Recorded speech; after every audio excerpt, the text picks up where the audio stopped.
Assalamualaikum warahmatullahi wabarakatuh. Di pertemuan pertama kali ini di mata kuliah Arsitektur dan Organisasi Komputer, pada topik di pertemuan pertama kita akan membahas tentang konsep dasar dan evolusi komputer.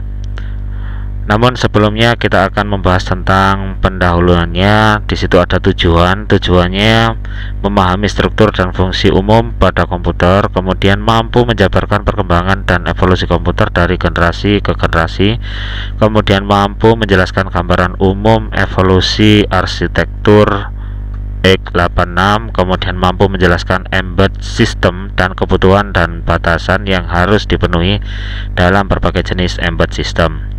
Kemudian untuk materinya sendiri di sini kita akan membahas tentang arsitektur dan organisasi, kemudian struktur dan fungsi secara komputer, evolusi arsitektur Intel 86, kemudian embed system sama arsitektur ARM dan cloud computing. Nah, kita bahas tentang arsitektur dan organisasi. Kalau kita mengenal mendengar kata arsitektur, di situ terbenak dalam pikiran kita, how do I design the computer? Ya, yaitu artinya bagaimana kita akan mendesain suatu komputer. Ini mengacu pada atribut-atribut dari sistem yang visible untuk programmer, kemudian atribut-atribut yang memiliki dampak langsung pada eksekusi logis pada suatu program.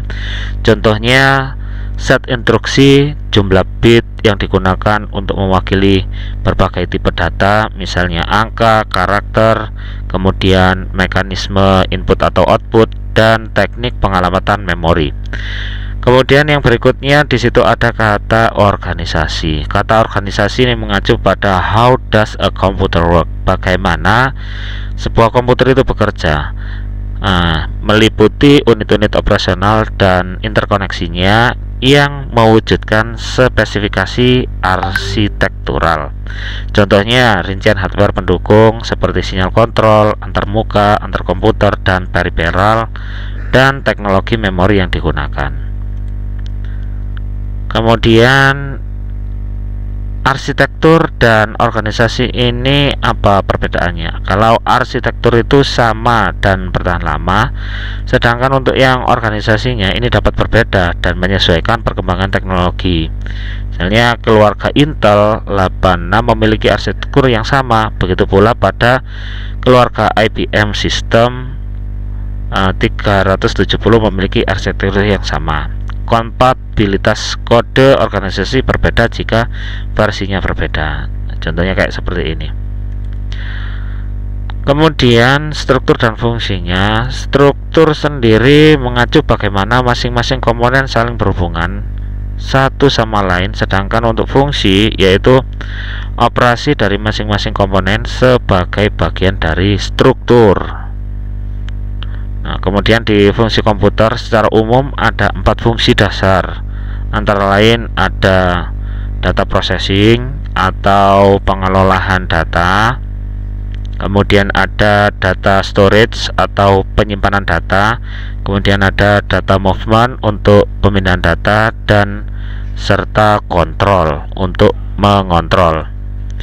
Sedangkan untuk di pemindahan data dari peripheral atau saluran komunikasi ke perangkat lainnya meliputi di sini ada I/O, input atau output, ketika data diterima atau dikirim ke perangkat peripheral yang terhubung langsung dengan komputer.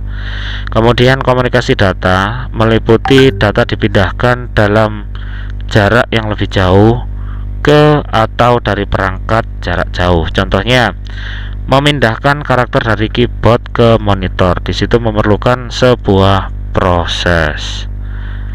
Kemudian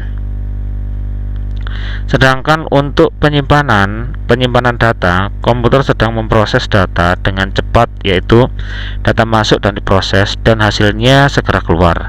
Nah, ini masuk ke short term atau jangka pendek, yang artinya komputer harus menyimpan sementara setidaknya potongan data yang sedang dikerjakan pada saat tertentu.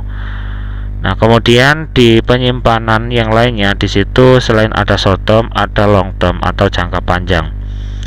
Kalau yang jangka panjang ini, file data disimpan di komputer untuk pengambilan dan pembaruan selanjutnya. Contohnya download file dari internet. Nah, kemudian pengolahan data dari atau ke penyimpanan. Data dapat mengambil berbagai bentuk dan persyaratan pengolahan yang luas. Kemudian data diproses dan diubah menjadi bentuk informasi yang lebih berguna dan lebih bermakna. Beberapa metode atau siklus pengolahan data meliputi ada input, kemudian proses, penyimpanan, dan output. Seperti contoh, menjalankan proses aritmatika dan logika pada data yang disimpan. Kemudian untuk pengolahan data dari penyimpanan ke I/O, operasi yang melibatkan pengolahan data atau perpindahan antara tempat penyimpanan dan lingkungan luar eksternal. Contohnya pencetakan dokumen dari berkas yang terdapat di media penyimpanan printer. Jadi seperti ini, movement, kontrol, kemudian ke penyimpanan. Untuk kontrol sendiri digunakan untuk pengaturan pada 3 fungsi, antara lain pengolahan, penyimpanan, dan pemindahan data. Dilakukan oleh individu yang memberikan instruksi pada komputer. Kemudian contoh control unit, yaitu bagian yang digunakan untuk mengelola sumber daya komputer dan mengatur kinerja bagian fungsionalnya. Nah, seperti ini struktur komputernya. Nah, di situ ada CPU, kemudian di sini ada control unit, ada yang berisi ada arithmetic logical unit, kemudian ada register, internal bus.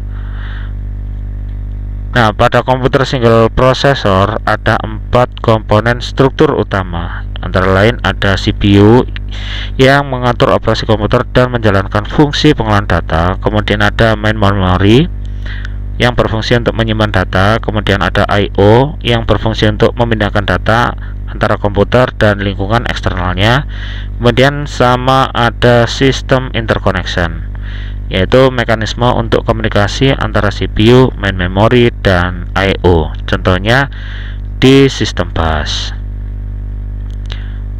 Nah, kemudian berikutnya yaitu ada Central Processing Unit atau biasa disebut CPU.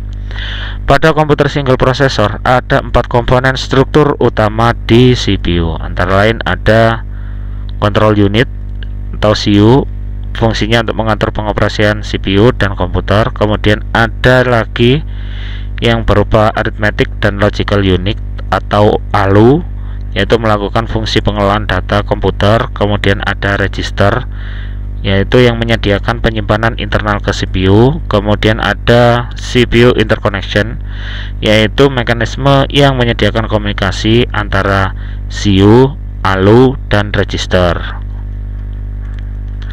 Untuk di struktur komputer multicore, umumnya komputer modern memiliki banyak prosesor. Ketika banyak prosesor yang berada pada satu chip atau multicore. Di CPU, nama lain dari prosesor pada single unit. Nah, di sini ada fetch dan eksekusi instruksi, kemudian ALU, CU, dan register. Kemudian untuk di core, untuk pemrosesan individu pada chip prosesor, fungsinya sama dengan CPU pada single unit. Untuk yang di prosesornya, sepotong silikon yang terdapat satu atau lebih core menerjemahkan dan mengeksekusi instruksi, disebut multicore prosesor jika memiliki banyak core.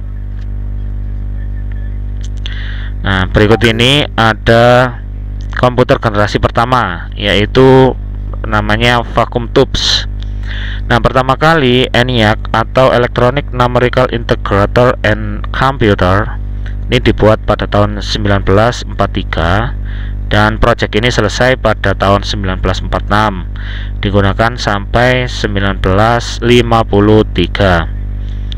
Nah, kemudian untuk komputer ini berupa tabung vakum untuk elemen logika digital dan memori. Dibutuhkan 18.000 tabung vakum, diprogram manual dengan sakelar beratnya 30 ton. Jadi kebayang ya, bisa sangat besar sekali dan tidak efisien untuk saat ini.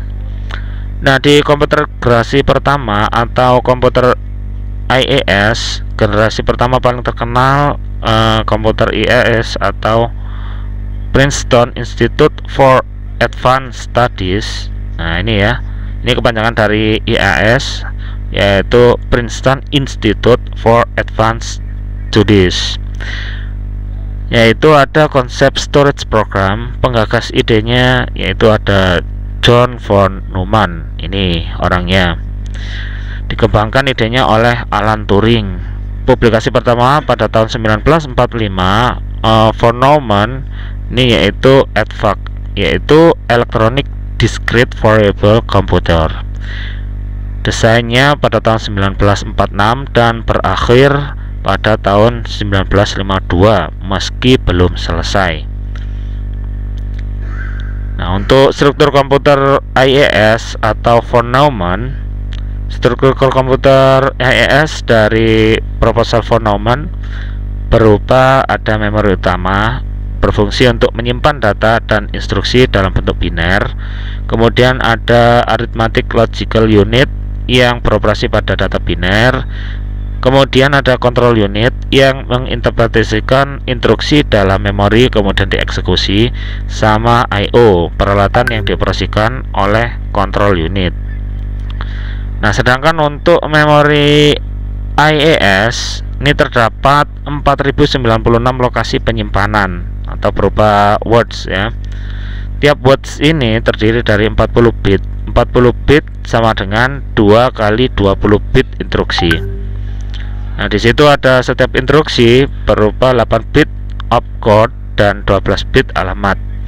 Penyimpanan data dan instruksi, bilangan dalam bentuk biner, kemudian setiap instruksi adalah kode biner. Setiap bilangan direpresentasikan oleh sign bit dan nilainya 39 bit. Nah, bisa dilihat ilustrasinya seperti ini. Ini sebuah angka dari Word. Nah, kemudian opcode 8 tiap 8 bitan, kemudian addressnya seperti ini. Kemudian untuk registernya, control unit mengoperasikan IAS dengan mengambil instruksi dari memori dan mengeksekusinya satu persatu. Di control unit atau ALU berisi lokasi penyimpanan yang disebut register. Nah, register ini terdiri dari ada memory buffer register atau MBR. Fungsinya Word disimpan dalam memori atau dikirim ke I/O atau digunakan untuk menerima Word dari memori atau dari I/O. Kemudian Memory Address Register MAR menentukan alamat dalam memori dari words yang akan ditulis atau dibaca dalam MBR. Kemudian ada Instruction Register atau AR yang berisi instruksi opcode 8 bit yang sedang dieksekusi. Kemudian ada Instruction Buffer Register atau IBR menahan sementara instruksi sebelah kanan dari Word dalam memori.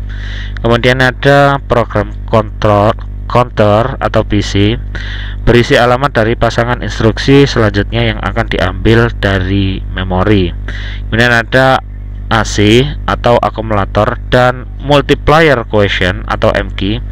Fungsinya menahan operan sementara dan hasil operasi ALU atau Arithmetic Logic Unit.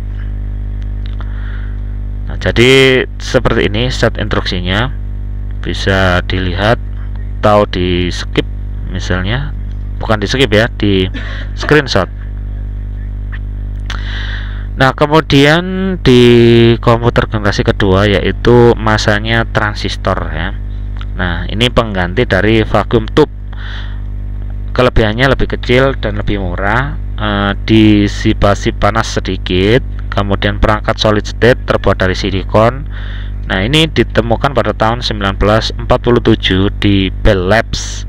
Tahun 1950 mulai bisa dikomersilkan. Kalau yang sebelumnya masih dalam proses penelitian dan masih belum bisa dipublikasikan atau bisa dikomersilkan. Sedangkan yang generasi kedua ini menggunakan transistor. Transistor ini sendiri terdiri dari ada B-nya ini basis, C-nya kolektor dan emitor.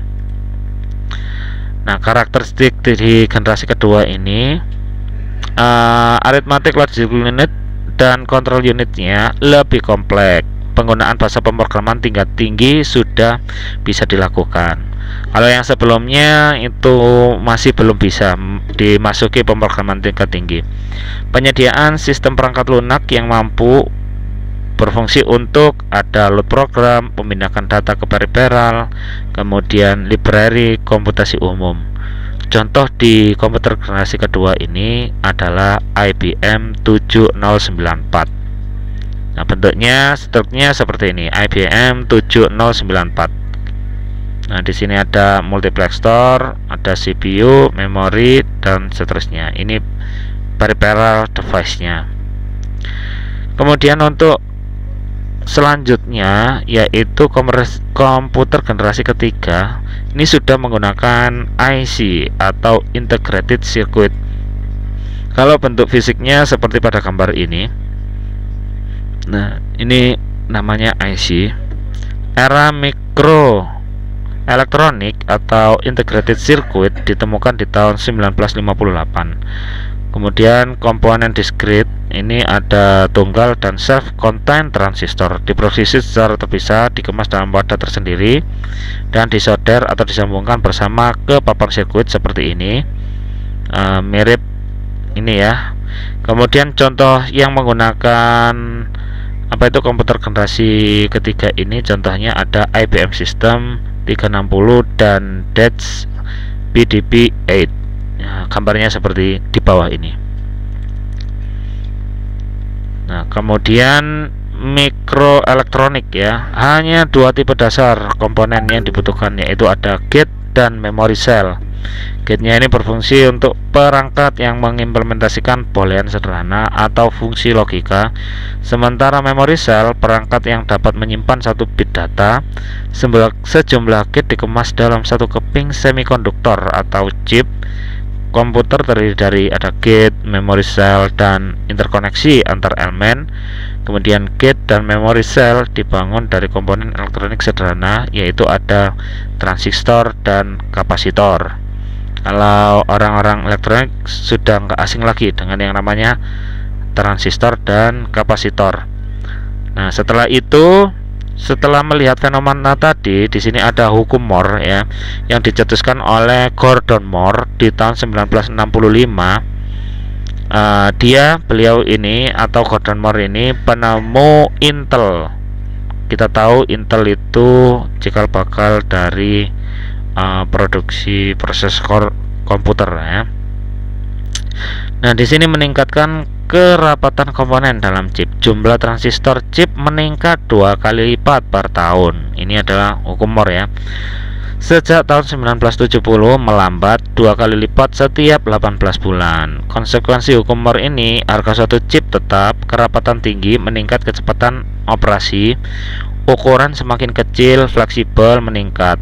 Kemudian penurunan daya, sambungan sedikit, berarti lebih handal. Nah, jadi bisa kita lihat ya, semakin hari komponen elektronika semakin kecil dari yang ukurannya sangat besar, kemudian bertambah lagi, tambah kecil, tapi kemampuannya nggak kalah dengan pendahulunya, bahkan lebih besar. Kemudian untuk dayanya juga tidak menghabiskan banyak. Nah, kemudian di generasi selanjutnya yaitu ada large scale integration atau LSI. Lebih dari 1000 komponen pada satu chip IC. Kemudian ada very large scale integration atau VLSI, lebih dari 10.000 komponen pada satu chip IC. Kemudian ada ultra large scale integration atau ULSI, lebih dari 1 miliar komponen pada satu chip IC. Kemudian ada semikonduktor memory sama mikroprosesor. Kita bahas selanjutnya. Kita bahas tentang memori semikonduktor ya. Di tahun 1970 Fairchild membuat memori semikonduktor pertama yang luas. Nah, chip ini seukuran 1 core ya, dapat menyimpan 256 bit memori, kemudian non destruktif dan lebih cepat dari core itu sendiri. Kemudian di tahun 1974 harga per bit memori semikonduktor turun di bawah harga per bit memori inti. Penurunan biaya memori disertai peningkatan kepadatan memori fisik. Sejak tahun 1970, ini memori semikonduktor telah melewati 13 generasi, yaitu perkembangannya sangat cepat banget ya, meningkatkan kepadatan penyimpanan, penurunan biaya per bit, sama penurunan waktu akses. Nah, ini bisa dilihat bentuk fisik dari mikroprosesor. Nah, ini di tahun 1971 ini mengeluarkan Intel 4004, berisi mikroprosesor pertama, semua komponen CPU dalam satu IC atau satu chip, operasi tambah 2 bilangan 4 bit dan perkalian dengan mengulang operasi tambahan. Kemudian tahun berikutnya di tahun 1972 Intel mengeluarkan Intel 8008 yang terdiri dari 8 bit, hampir 2 kali lebih kompleks dari yang 4004 untuk aplikasi lebih spesifik. Di tahun berikutnya lagi, tahun 1974, Intel mengeluarkan Intel 8080 generasi purpose mikroprosesor generasi pertama, terdiri dari 8 bit, lebih cepat, set instruksi lebih banyak, dan kapasitas pengelamatan yang lebih besar. Nah, ini contoh evolusi mikroprosesor Intel. Ini tahunnya juga. Nah, bisa dilihat. Nah, ini generasi kedua. Nah, kemudian evolusi arsitektur Intel x86. Contoh keluarga prosesor dari buku ini atau arsitektur Intel 86 dan ARM. Intel 86 mempresentasikan desain pada kompleks instruction set komputer. Kemudian desain canggih digunakan pada mainframe dan superkomputer. Alternatif desain prosesor lainnya adalah reduced instruction set komputer, digunakan pada embedded system, desain terbaik di market. Nah, contohnya seperti ini, embedded system ya. Embedded system ini penggunaan elektronik dan software dalam satu produk. Special purpose komputer, sistem komputer tertanam dalam perangkat yang lebih besar. Embedded system seringkali memiliki keterikatan dengan lingkungannya. Di sini ada batasan real time, batasan seperti kecepatan gerak, kecepatan pengukuran, dan durasi waktu menyesuaikan waktu operasi software. Kemudian jika banyak aktivitas yang dikelola bersamaan, maka batasan real time menjadi kompleks. Nah, ini contohnya embedded system. Di situ ada industrial robot, kemudian GPS receiver, kemudian ada digital camera, DVD player, wireless router, kemudian set-top box, gaming console, fotokopier. Nah, ini contohnya embedded system. Kemudian di organisasi pada embedded system meliputi ada prosesor, custom logic, memory, diagnostic port, kemudian ada human interface, ada AD conversion yang terdiri dari sensor, kemudian ada conversion yang terdiri dari akuator atau indikator. Nah, yang saat ini lagi marak yaitu adalah Internet of Things atau yang disebut dengan IoT. Teknologi IoT ini interkoneksi perangkat pintar yang luas, mulai dari peralatan hingga sensor berukuran kecil. Nah, IoT ini digerakkan oleh embedded system yang sudah kita bahas tadi. Di internet berkembang melalui 4 generasi yang penerapannya berujung pada IoT. Yaitu apa saja? Di situ ada information technology, meliputi ada PC, server, router, firewall, utamanya menggunakan koneksi kabel. Kemudian ada operational technology atau OT, yaitu mesin di dalam penerapannya di mesin kedokteran, SCADA, kios utama penggunaan koneksi kabel. Kemudian ada personal teknologi, meliputi ada smartphone, tablet, utamanya menggunakan koneksi nirkabel atau tanpa kabel. Kemudian ada lagi sensor actuator teknologi. Perangkat ini meliputi perangkat single purpose, utamanya menggunakan koneksi nirkabel. Ini berupa sensor-sensor. Ketika kita bisa melihat di sini ada juga yang lampu sensor cahaya, kemudian sensor gerak dan lain sebagainya. Nah, terus perbedaan antara mikroprosesor dan mikrokontroler itu apa ya? Nah, kalau mikroprosesor merupakan CPU yang terbentuk dalam satu chip, di mana CPU tersusun atas arithmetic logical unit, register, control unit, instruction decoder, dan lain-lain. Sedangkan untuk mikrokontroler merupakan gabungan dari CPU itu sendiri, port I/O, memori, timer, dan rangkaian pendukung lainnya yang dikemas menjadi satu chip. Kemudian untuk kecepatan pemrosesan mikrokontroler umumnya satuannya megahertz, lebih lambat dibandingkan mikroprosesor yang umumnya sudah gigahertz. Mikrokontroler tidak menyediakan interaksi manusia dan komputer. Nah, jadi ini sudah otomatis ya. Contohnya di sini ada Atmega 328 AVR microcontroller. Ini bisa kita beli di toko online, bisa. Ada Arduino tadi ya. Kemudian ada ARM, yaitu arsitek ARM mengacu pada desain RISC untuk embedded system, didesain oleh ARM Holding, Cambridge, England atau Inggris ya. Chip ARM adalah prosesor berkecepatan tinggi dengan ukuran lebih kecil dan kebutuhan daya yang lebih rendah. Banyak juga digunakan di smartphone, iPod, dan perangkat genggam lainnya termasuk game konsol, genggam, musik player, kalkulator, dan lain sebagainya. Chipnya seperti ini. Nah, ini namanya ARM. Nah, untuk produk ARM sendiri, sebagian produknya dari keluarga Cortex. Ada 3 arsitektur sesuai label ARM, yaitu A, R, dan M. Kemudian ada Cortex A, yaitu ada Cortex A50, kapasitasnya 64 bit, prosesor aplikasi, perangkat mobile, smartphone, dan e-book readers. Kemudian ada di TV digital, mendukung memori management unit atau MMU, clock frekuensi lebih tinggi atau lebih dari 1 GHz. Kemudian yang berikutnya R ya, setelah A kemudian R. Di sini ada Cortex R, aplikasi real time automotive braking system atau ABS. Nah, kemudian ada perangkat jaringan, mendukung memori protective unit atau MPU, clock frequency cukup tinggi antara 200 MHz sampai 800 MHz. Kemudian yang satunya yaitu Cortex M, MO, MO+, M3, M4, perangkat IoT wireless sensor network. Kemudian mikrokontroler dengan kebutuhan manajemen interupsi yang cepat dan tinggi, jumlah gerbang dan konsumsi daya serendah mungkin, mendukung memory protection unit.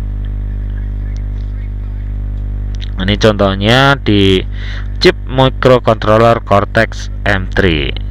Nah, ini bisa dilihat. Berikutnya lagi di situ ada cloud computing.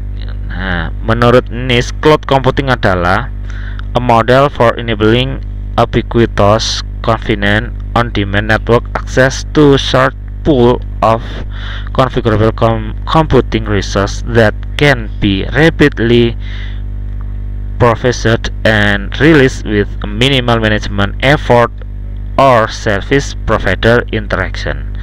Nah, jadi cloud computing seperti ini gambarannya ya, jadi disimpan di dalam seakan-akan di awan ya. Nah, di sini bisa metode bayar pay as you go, kemudian tidak ada komitmen di awal, tidak ada kontrak jangka panjang, penyedia cloud menjamin keamanan data, scalable. Jadi ini kelebihannya sudah lebih fleksibel lagi ya, cloud computing. Dimanapun kita akan, kalau terhubung dengan internet, maka data bisa diakses. Nah, di sini ada cloud network and storage. Cloud networking, fungsional manajemen jaringan yang ditempatkan untuk cloud computing, penyediaan sumber daya jaringan dengan kinerja tinggi, kemampuan akses ke cloud, menghubungkan data center enterprise ke cloud, dan layanan keamanan jaringan. Kemudian ada cloud storage, berisi penyimpanan database dan aplikasi database yang dihosting jarak jauh pada server cloud. Contohnya kayak ketika kita membuat program web ya, kemudian hasilnya kita hostingkan. Penyimpanan data yang sesuai dengan kebutuhan bisnis kecil dan pengguna individu, dan memanfaatkan aplikasi database tanpa memelihara atau mengelola aset penyimpanan. Nah, di sini ada Google Cloud, Azure, AWS, dan lain sebagainya contohnya. Nah, ini contoh arsitektur cloud computing. Nah, ini kalau tradisional IT arsitektur di sini kan terdiri dari application framework, compiler, run, dan seterusnya. Nah, itu tadi pendahuluan dari mata kuliah arsitektur dan organisasi komputer. Semoga bermanfaat. Saya kira cukup sekian. Wallahu muwaffiq ila aqwamit thoriq. Wassalamualaikum warahmatullahi wabarakatuh.